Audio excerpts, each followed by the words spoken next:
I didn't even know he had a daughter, Connor said. What does she want with the wishing spell? Alex thought about it. She barely knew anything about the huntsman. She knew nothing about his daughter. While the wheels spun in her head, coming up with different possibilities, a horrifying thought came to her. What if she's not collecting for herself? What if she's collecting for the evil queen? Alex said. Connor's face went white and he shook his head. No, he said. What would she want with the wishing spell? It makes sense, Alex said. She couldn't deny the facts. She escaped from prison for a reason. She has something unfinished, maybe revenge or something bigger. Something she can't complete herself. What if she needs it for the same reason we do? Connor asked. What if she's trying to get into our world? The idea hadn't occurred to Alex. She looked back at the portrait of the evil queen on the wall. She stared at the painted face and tried to find the answers in her lifeless eyes. What could she be planning? The twins heard a set of footsteps outside the chamber. The door was unlocked from the outside and someone started to open it. Quick, hide, Connor said. He and Alex jumped inside one of the bigger trunks and shut the lid, leaving it open just a crack so they could still see the room. Your Majesty, said a booming man's voice from far down the hall, and whoever was opening the door stopped. Yes, what is it? Said a woman's voice just behind the door. My men and I have returned, the man said. We've searched everywhere and there is still no sign of your stepmother.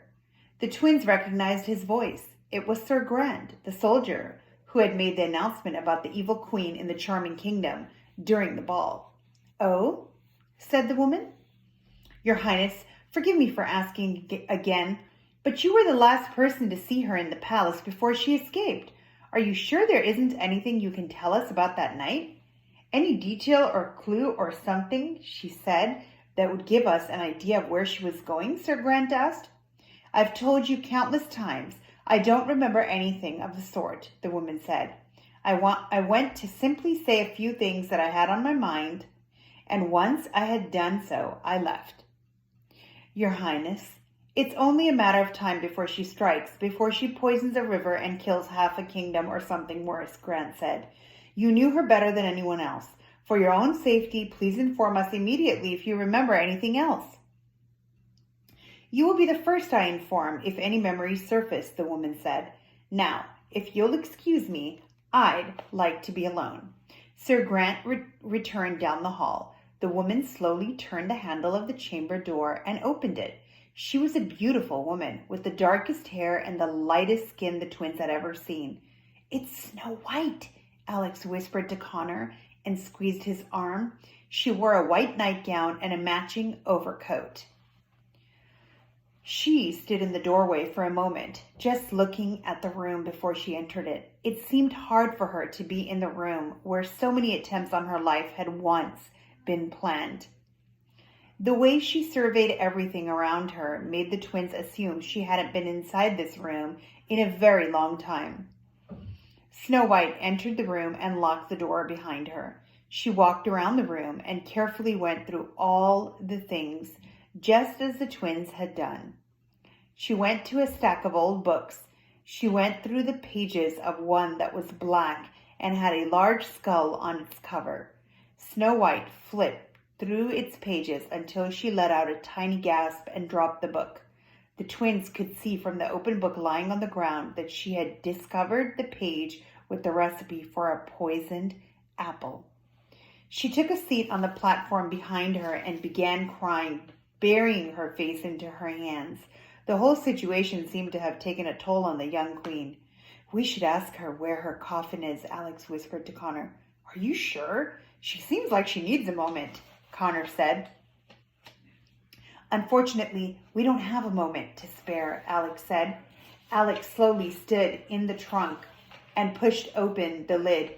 Your Majesty, she said softly. Snow White gasped. She was startled and embarrassed to see that she wasn't alone. Who are you? She asked. How did you get in here? Boy, if we got a nickel every time someone asked us this, As to that question, we could afford our own palace to sneak into, said Connor, standing up beside his sister. We don't mean any harm, Miss White. We just need to ask you a question, and then we'll be gone. Alex said. First, tell me how you got in here, Snow White said. The portrait, Connor said. There's a secret ladder that leads down to the second floor. Connor, don't give away all our secrets, Alex said. I know that, Snow White said. I used it when I would sneak into this room as a girl. How did you know about it? We read about it somewhere, said Connor, waving his hands like the subject wasn't a big deal. You seem like nice children, but you shouldn't be sneaking into places where you don't belong, Snow White said. These are very dangerous times we're living in. Tell me about it, Connor said with a snort. We completely agree and promise never to do it again, Alex said. We were just wondering where your glass coffin might be. Snow White looked at them uneasily. It was such a bizarre question. It was moved, she said. To where? Connor asked. I gave it back to the dwarfs, Snow White said. It was beautiful, but as you can imagine, it was strange to have that coffin in the palace. They kept it somewhere in their minds. The twins sighed at the news.